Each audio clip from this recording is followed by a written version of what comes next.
Retired school teacher William Robinson says police checkpoints make him and many of his neighbors feel like prisoners in their own community.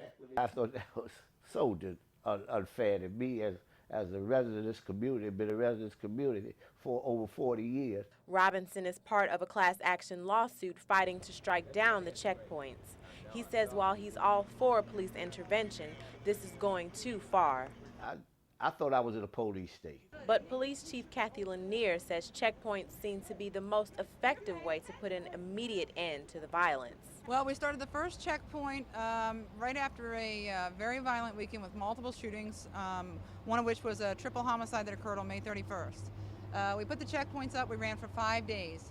We went 7 weeks without a single shooting. This hasn't convinced Robinson. I was on my way out, and they asked me where I was going, and I said, why?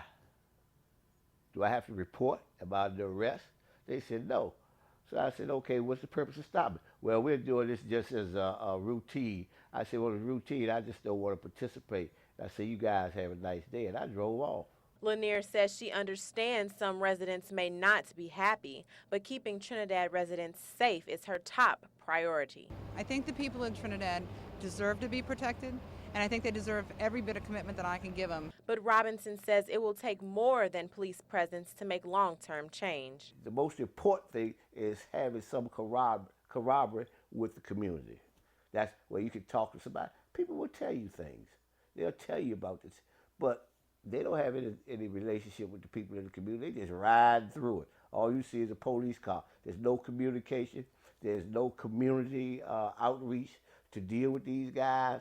Other residents agree. They need more police involvement in the community in a more personal way. Jamel Monroe says he doesn't believe checkpoints will totally stop the crime, but he understands their purpose as a short-term solution. I have a 4-year-old son, and I feel safer with the police in the area.